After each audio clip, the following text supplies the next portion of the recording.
Hello everyone.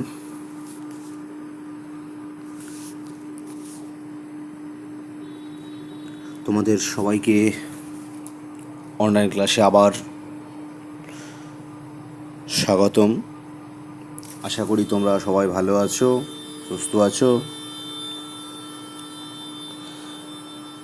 এর আগের দিন অর্থাৎ এর পূর্বের ক্লাসে আমি তোমাদের lesson number 8 buildings to remember থেকে ইন্ট্রোডাকশন পর্বটা কিছুটা আলোচনা করেছিলাম এবং সেইখানে আমাদের যে হেরিটেজগুলো আছে, ইম্পর্টেন্ট হেরিটেজগুলো আছে, সেই হেরিটেজগুলো নিয়ে আমরা আলোচনা করেছিলাম। সে কোন কোন হেরিটেজটা কোথায় অবস্থিত বা কোন স্টেট অবস্থিত বা কোন জায়গায় অবস্থিত, আমরা প্রত্যেকের নাম জেনেছিলাম। হ্যাঁ, এবং নাম জানার সাথে সাথে তাদের লোকেশনটাও আমরা জেনেছিলাম। তারপরে নিচের দিকে কতগুলো কোশ্চেন ছিল, সেই কোশ্চেনগুলো অ্যান্সারগুলো আমরা সলভ করার চেষ্টা করেছিলাম। আশা করি তোমরা সেই কোশ্চেনগুলো সলভ করে ফেলেছো। যদি কারো সমস্যা হয়ে থাকে তাহলে অবশ্যই আমার এই যে ইউটিউব চ্যানেল আছে, ইউটিউব চ্যানেলের কমেন্ট বক্সে গিয়ে তোমরা কমেন্ট করতে পারো, অথবা আমার পার্সোনাল হোয়াটসঅ্যাপ নম্বরও তোমরা কমেন্ট করে জানাতে পারো। যদি কোনো প্রবলেম থাকে তো অবশ্যই সেটা আমি সলভ করে দেওয়ার চেষ্টা করব। আজকে আমাদের যে টপিকটা আলোচনা করব আমরা, সেটা হচ্ছে এই বিল্ডিংস টু রিমেম্বারের যে নেক্সট লেটস রিডিংয়ের যে পার্টটা আছে সেই পার্টটা। তাহলে এইখানে এই পার্টটা শুরু করার পূর্বে তাহলে আমাদেরকে একটু দেখে নিতে হবে যে এই গল্পটা আমরা পড়েছিলাম যে বিভিন্ন ধরনের পুরাতন ঐতিহ্যময় সেই কারুকার্যময় সেই স্থাপত্যগুলো বা হেরিটেজগুলো, যেগুলোর ব্যাপারে আমরা এখন আরও বিস্তারিতভাবে জানবো। এবং এটা হচ্ছে কথোপকথন, একটা হচ্ছে কনভারসেশন হচ্ছে। সেই কনভারসেশনে একে অপরের সঙ্গে কিভাবে তারা আলোচনা করছে এবং কিভাবে তারা এই কনভারসেশনটা কন্টিনিউ করে যাচ্ছে, তাদের মনের মধ্যে কী ধরনের এই প্রশ্নগুলো একে অপরকে জিজ্ঞাসা করছে এবং এইভাবেই কিন্তু তারা তাদের এই কনভারসেশনটা কন্টিনিউ করে যাচ্ছে। তাহলে আর বেশি কিছু না গিয়ে আমরা চলে যাই এবার ফুললি টেক্সটের দিকে। দেখো তাহলে তোমরা এবার পেজটা খুলে ফেলো, 86 পেজ। লেসন নম্বর 8-এর 86 পেজ লেটস রিড থেকে আমরা নতুন করে আমরা সেই লাইন বা লাইন সেই এক্সপ্লেনেশনগুলো বা লাইন মিনিং করে আমরা বুঝবো এবং জানবো যে এই যে টেক্সটের মধ্যে আমরা কি জানতে পারবো বা কি আমরা নলেজটুকু পাবো। তাহলে প্রিয় ছাত্রছাত্রীবৃন্দু, এবার তোমরা রেডি হয়ে যাও, সে বইটা খুলে বা টেক্সট বইটা খুলে তোমরা সেই লেসন নম্বর 8-এর 86 পেজ করে তোমরা প্রস্তুত হও। আমি লাইন বাই লাইন তোমাদের মিনিং করে বোঝাবো, তার সাথে সাথে তোমরাও সেগুলো বোঝার চেষ্টা করবে এবং সেগুলোকে মনের মধ্যে গেঁথে নেওয়ার চেষ্টা করবে। তাহলে শুরু করা যাক। ফার্স্ট লাইন কি বলছে? Mita and her classmate. তাহলে মিতা হচ্ছে একটা নাম, একটা মেয়ের নাম, অ্যান্ড হার ক্লাসমেট। তা ক্লাসমেট কাদেরকে বলা হয়? ক্লাসমেট বলা হয় যে ক্লাসের তোমার যে সহপাঠী। যেমন তোমরা ধরে নাও একটা ক্লাসে 30 জন পড়ো, তোমার ক্লাসের মধ্যে তুমি বাদ দিয়ে বাকি যতগুলো জন 29 জন আছে সেগুলো হচ্ছে তোমার সহপাঠী। এই সহপাঠীদের কে বলা হয় ক্লাসমেট। সে আবার শুধু ক্লাসের মধ্যেই নয়, বা তোমার ধরে নাও তোমার ক্লাসে 2 বা 3টা সেকশন আছে, সে 2 বা 3টা সেকশনের মধ্যে যতজন আছে সমস্তটাই তো হচ্ছে তোমার ক্লাসমেট। অর্থাৎ তোমার ক্লাসে যারা যারা পড়ে তারাই হচ্ছে কি ক্লাসমেট বা সহপাঠী যাকে বলা হয়। তাহলে Mita and her classmate, Mita এবং তার সহপাঠীরা, এ টিম অফ 25। হ্যাঁ, কতজনের টিমটা? ক্লাসমেটের টিমটা কতজন? 25, মানে 25 জনের দল একটা। Went to Bandel last Saturday. তাহলে ওয়েন টু ব্যান্ডেল, ব্যান্ডেল একটা হচ্ছে জায়গার নাম। কোথায় গেছিল? ব্যান্ডেলে গিয়েছিল। কবে গিয়েছিল? লাস্ট স্যাটারডে, গত শনিবার, উইথ দেয়ার হিস্টোরি টিচার, তাদের কার সাথে? তাদের সেই ইতিহাস শিক্ষকের সাথে। তাহলে কি বলছে যে Mita and her classmate A team of 25, Mita এবং তার সহপাঠীরা 25 জনের একটা দল ব্যান্ডেলে গিয়েছিল গত শনিবার তাদের ইতিহাস শিক্ষকের সাথে। স্টোরি টিচার মিন্স ইতিহাসের শিক্ষক, ইংলিশ টিচার মিন্স ইংরেজি শিক্ষক, জিওগ্রাফি টিচার মিন্স ভূগোলের শিক্ষক। ওকে, তাহলে তারপরে সেন্টেন্স চলে যাই। দে ভিজিটেড কথাবার্তা হচ্ছে দেখা, হ্যাঁ, বা প্রদর্শন করা। তারা দেখেছিল বা প্রদর্শন করেছিল। প্রদর্শন মিন্স কোনো জিনিসকে দেখা। They visited the Bandel church, এবং তারা কি দেখেছিল ওখানে গিয়ে? ব্যান্ডেল চার্চ থেকে। ব্যান্ডেলে একটা চার্চ, তাহলে চার্চ বলতে আমরা কি জিনিসগুলোকে চিনি? চার্চ হচ্ছে খ্রিস্টিয়ান, যেমন খ্রিস্টিয়ান যে ধর্ম আছে, খ্রিস্টান ধর্ম, সেই খ্রিস্টান ধর্মরা যেই জায়গায় গিয়ে তারা তাদের ঈশ্বরের আরাধনা করে, অর্থাৎ মুসলিম সম্প্রদায় যেই রকম ঈশ্বরের আরাধনা করার জন্য কোথায় যায়? মসজিদে যায়। হিন্দুরা যেমন তাদের সেই ঈশ্বরের প্রার্থনা করার জন্য মন্দিরে যায়, হিন্দুরা যেমন মন্দিরে যায়, সেই রকম খ্রিস্টিয়ান হচ্ছে একটা ধর্ম।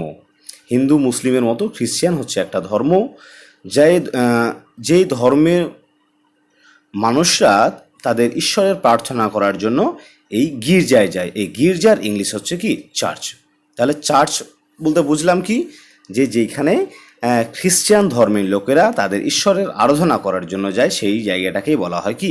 চার্চ। তাহলে they visited the Bandel church, তারা কোথায়? সেই ব্যান্ডেলে একটা চার্চ ছিল, সেই ব্যান্ডেল চার্চে তারা দেখতে গিয়েছিল। ইট ওয়াজ দেয়ার ফার্স্ট আউটিং, এটাই ছিল তাদের প্রথম ছোট্ট একটা ভ্রমণ। আউটিং মিন্স হচ্ছে একটা ছোট ট্রিপ, যাকে বলা হয় ছোট ভ্রমণ। সো এভরিবডি ওয়াজ এক্সাইটেড, কাজেই প্রত্যেকটা যে স্টুডেন্ট অর্থাৎ সহপাঠী, এভরিবডি মিন্স তাদের যে মিতার যে সহপাঠী, মিতা সমেত তাদের সহপাঠী ছিল, প্রত্যেকেই কিন্তু খুব এক্সাইটেড, মানে উত্তেজিত হয়েছিল। কেন উত্তেজিত হয়েছিল? কারণ তারা ঘুরতে যাচ্ছে। সাপোজ তোমরা ধরে নাও যেই রকম তোমাদের একটা কোনো জায়গায় ঘুরতে নিয়ে যাওয়া হবে বললো, কোথায় থেকে?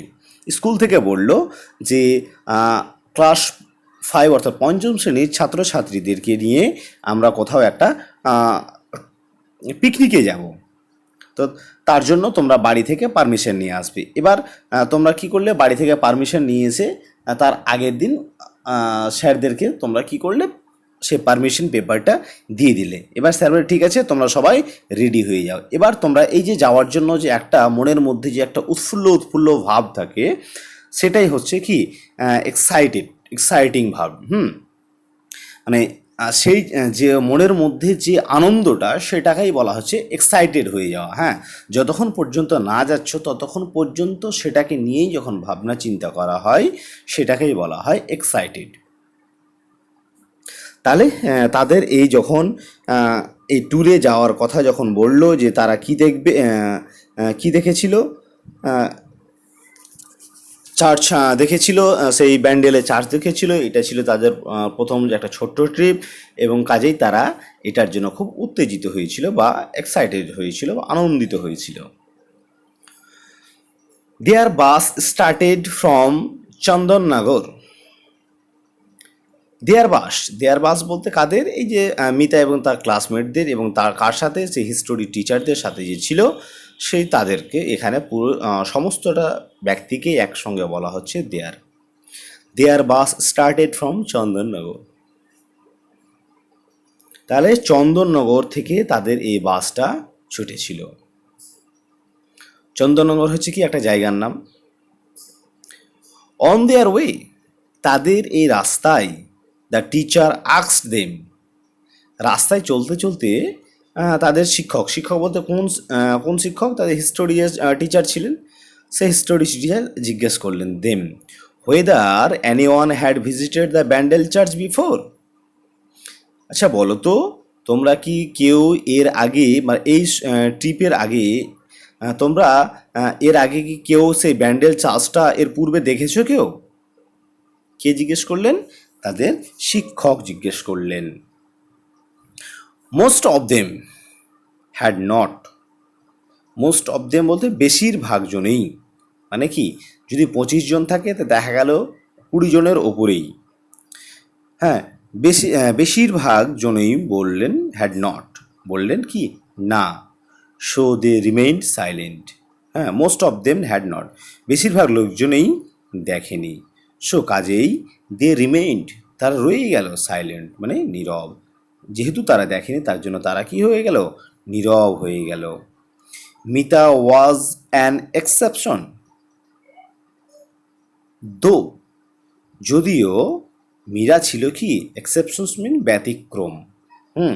যদিও মীরা ছিল ব্যতিক্রম, তার মানে কি মীরাও চুপচাপ ছিল। তারপরে একটু পরেই তখন আবার কি বলছে, মীরা তখন বলছে he said with enthusiasm. He said তারপরে সে বলল উইথ এনথুজিয়াজম মানে কি উৎসাহের সাথে। এনথুজিয়াজম মিন্স উৎসাহ বলতে পারো। উৎসাহ বলতে কীরকম, যে যেমন তোমরা ধরে নাও ক্লাসের মধ্যে কোনো একটা কোশ্চেন ধরা হলো, শিক্ষক মহাশয় তোমাদেরকে কোনো কোশ্চেন একটা করলেন এবং তুমি অ্যান্সারটা জানো, কিন্তু তোমাকে না ধরে তোমার পাশের জনকে বলা হয়েছে, পাশের জন পারছে না, তখন তুমি পারবে। এই তখন অ্যান্সারটা বলার জন্য তুমি বারবার তুমি হাত তুলো, স্যার আমি, স্যার আমি, স্যার আমি। এই যে এটাই হচ্ছে এনথুজিয়াজম মানে উৎসাহের সাথে। ইয়েস ম্যাডাম, হ্যাঁ, হ্যাঁ মহাশয়, I have visited the place before. হ্যাঁ হ্যাঁ, আমি এই প্লেসটা এর আগে ভ্রমণ করেছি। তাহলে এবার চলে যাও পরের স্ট্যান্জাটা। ও রিয়েলি, ও সত্যিই বলছো? That's great. ও খুব ভালো, খুব ভালো। দ্যাটস গ্রেট, এরকম খুবই ভালো। Tell us what this place, what this place is like Mita. তাহলে বলো মিতা, বলো আমাদেরকে, বলো সেই জায়গাটা কীরকম। সেড দ্য টিচার, সে টিচার বললেন, টিচার জিজ্ঞাসা করলেন কাকে? মিতাকে, যে তাহলে তুমি বলো সেই জায়গাটা কীরকম। Everybody was looking at Mita with কিন ইন্টারেস্ট। হ্যাঁ, তখন এই কথাটা বলার পর প্রত্যেকটা ব্যক্তি বা প্রত্যেকটা জনই কিন্তু সেই মিতার দিকে গভীর আগ্রহের সহিত দেখতে লাগলো। হ্যাঁ, গভীর কিন মিন্স বলা হয় যাকে এক দৃষ্টে তাকিয়ে থাকা। হ্যাঁ, মানে সবাই তার দিকে নজর করে তাকিয়ে থাকে, সেটাকে বলছে কিন ইন্টারেস্ট, মানে কি তীক্ষ্ণ আগ্রহের সহিত যাকে বলা হয়। হ্যাঁ, মানে কোনো দিকে নজর না দিয়ে কেবলমাত্র তার দিকে গভীর আগ্রহের সহিত তাকিয়ে থাকা। হ্যাঁ, সেটাকে বলছে কিন। তাহলে যখন এই কথাটা বলল যে হ্যাঁ আমি তার আগে গেছি, শ্রীকক তাকে জিজ্ঞাসা করলেন হ্যাঁ যে কি, তাহলে মিতা তুমি বলো সেই জায়গাটা কেমন। তখন প্রত্যেকটা লোক তার দিকে তাকিয়ে থাকতে লাগলেন। হ্যাঁ, গভীর আগ্রহী তাকিয়ে থাকতে লাগলেন। তারপরে মিতা এবার বলতে শুরু করে দিলেন। কি বললেন? মাই আঙ্কেল হু লিভস দেয়ার, আমার কাকা বা আমার কাকু যে সেখানে বসবাস করে, took me to the church, এবং সেখান থেকে আমাকে আমার কাকু এই চার্চে নিয়ে গেছিলেন। তাহলে মিতা তার বলে ফেললো যে আমার কাকু সেখানে থাকে এবং আমার কাকু আমাকে সেখানে নিয়ে গেছিলেন। হোয়াট ডিড ইউ সি দেয়ার, এবার তারপরে আবার জিজ্ঞাসা করছেন। হ্যাঁ, আক্সড আমিনা। তাহলে আমিনা তাকে জিজ্ঞাসা করলেন হোয়াট ডিড ইউ সি দেয়ার, তুমি সেখানে কি দেখেছো, তুমি সেখানে কি দেখেছিলে। তাহলে আমিনা যে জিজ্ঞেস করলো, তাহলে আমিনাটাকে, Amina one of Mita's friend, যে হচ্ছে কি মিতার একজন বন্ধু। Mita was about to speak when teacher stopped her. এবার মিতা যখনই কিছু বলতে যাচ্ছিল তখনই টিচার তাকে থামিয়ে দিলেন। সি সেইড, সে বললেন, কি বললেন? If Mita tell us right now, যদি মিতা আমাদের এখন সঠিক কথা বলে, হ্যাঁ, everything everything he had seen, যে প্রত্যেকটা জিনিসে সে দেখেছে, will get familiar with all its details, তাহলে আমরা কি করব, এখানের যে অর্থাৎ চার্চের কাছে যে যতগুলো জিনিস আছে, তাহলে সমস্ত জিনিসগুলোর সঙ্গে আমরা পরিচিতি থাকব। Let the church remain A surprise towards us, let the church remain A surprise to us, তাহলে কি হবে, এই চার্চের কাছে চার্চটা আমাদের সকলের কাছে কি একটা আশ্চর্য হয়ে উঠুক, আশ্চর্যময় জিনিস হয়ে যাক। তাহলে ডিয়ার স্টুডেন্ট, আর আমি বেশি কিছু যাচ্ছি না, কারণ এর পরের দিন তোমাদের বাকি টপিকটা আলোচনা করতে হবে এবং একদিনে তোমাদের বেশিও হয়ে যাবে। অতএব আজকে আর আলোচনা না করে আমি চলে যাই এবার পরবর্তী তোমাদের যে হোম ট্যাক্সের যে কাজগুলো, সেই হোম ট্যাক্সের কাজগুলো আমি চলে যাই। দেখো, তোমাদের মধ্যে অনেকেই এই জিনিসটা ফলো করছে, আবার কেউ হয়তো পারছে না বা ইচ্ছাকৃতভাবে করছে না, হতে পারে মেবি, কারণ দূরে থেকে আমার সঠিকভাবে জানাটাও আমার সাধ্যের বাইরে। যারা করছো তারা খুব ভালোভাবেই করছো, খুব ভালো হচ্ছে, এইভাবে তোমাদের কন্টিনিউ করে যেতে হবে। এবং যারা করছো না তাদেরকে অবশ্যই বলবো তোমরা সেই কাজের মধ্যে ফিরে এসো, কেননা তোমাদের যে স্কুলের যে পঠন পাঠন, স্কুলের যে ক্লাস, সেই স্কুলটা কবে যে ওপেন হবে এখন পর্যন্ত আউট অফ ক্যাপাসিটি যাকে বলা হয়। তো তোমাদের নিজের জন্য সিলেবাসটাকে কমপ্লিট করার জন্য তোমাদেরকে কী করতে, অবশ্যই তোমাদেরকে এই অনলাইন ক্লাসের মাধ্যমেই তোমাদেরকে পড়াশোনা করে যেতে হবে। সুতরাং তোমরা এই ক্লাসগুলোকে যদি একটু হালকাভাবে নাও তাহলে কিন্তু তোমরা ভুল করবে। অবশ্যই ডিপলি অ্যাটেনশনের দ্বারাই তোমাদেরকে কী করতে হবে, এই ক্লাসগুলো করে যেতে হবে। যা হোক, এবার আমি ওয়ার্ড নেস্টগুলো আমি একটু বলি, এবং ওয়ার্ড নেস্টগুলো তোমরা একটু দাগিয়ে সেই ওয়ার্ড মিনিং তার সাথে সেন্টেন্সগুলো তোমরা বানানোর চেষ্টা করবে বাড়িতে। যতদূর পারবে ততদূর তোমরা চেষ্টা করবে। যেগুলো তোমাদের দ্বারা মনে হচ্ছে না যে আমরা পারছি, সেগুলো আমি অবশ্যই তোমাদের হেল্প করব, এটুকু আশা করা যায়। তাহলে যাওয়া যাক এবার আমাদের সেই পর্বতে, যে পর্বেতে আমরা বাড়ির জন্য হোম টাস্কগুলো দিয়ে থাকি। তাহলে ক্লাসমেটটা দাগিয়ে নিবে,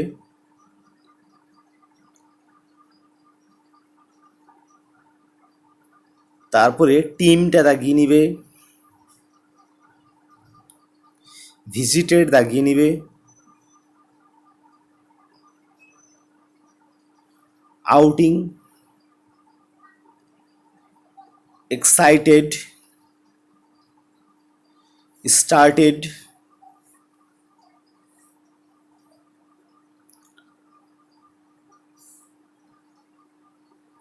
remained, silent, exception, enthusiasm,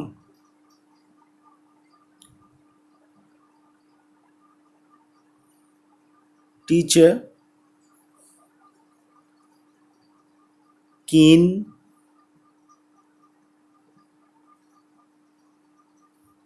lives,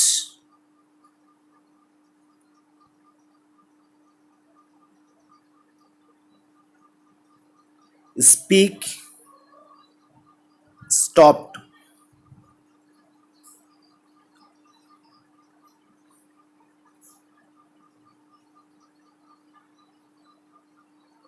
familiar, remain, surprised। এইটি হচ্ছে তোমাদের বাড়ির জন্য যে হোম টাস্ক। এই হোম টাস্কটুকু তোমরা অবশ্যই করবে, অবশ্যই করে তোমরা আবার সেটাকে আবার আমাকে দেবে। কিন্তু আবার অনেকেই হয়তো ভাববে যে স্যার হোম টাস্কগুলো দেখতে দেরি হচ্ছে, হ্যাঁ একটু দেখতে দেরি হচ্ছে, কারণ রমজান মাস বুঝতেই পারছো, আহ, একটু অসুবিধা হচ্ছে রমজান মাসে। তবে সেইটুকু আপসেট হবে না তোমরা, সেটুকু নিয়ে আপসেট হবে না, কারণ আহ, রমজান মাসের সাথে সাথে একটু নেটওয়ার্কের প্রবলেমের কারণেও আমার সেই তোমাদের যেই ইমেজগুলো দিচ্ছ সেই ইমেজগুলো দেখতে আমার একটু প্রবলেম হচ্ছে। তো আশা করি তোমাদের এই কটা দিন রমজান মাসটা আছে আর অল্প কয়েকটা দিন, এই কয়েকটা দিন তোমাদের একটু হালকা প্রবলেম হলে হতে পারে, আবার নাও হতে পারে। তবে পরবর্তী সময়ে আশা করি তোমাদের কোশ্চেনগুলো রিসেন্টলি তোমাদের সলভ করে দেওয়ার চেষ্টা করব। ততক্ষণ পর্যন্ত তোমরা ভালো থাকো, সুস্থ থাকো, এই আশাটুকু নিয়েই আমি আমার আজকে ক্লাসটুকু আমরা এখানে পোস্টপোন করলাম। পরবর্তী ক্লাস তোমাদের সঠিক সময় আবার পেয়ে যাবে। ততক্ষণ পর্যন্ত তোমরা তোমাদের কাজগুলো করতে থাকো, এই বলে আমি আজকের ক্লাসটা এখানেই শেষ করছি। Good night, sorry, have a good day.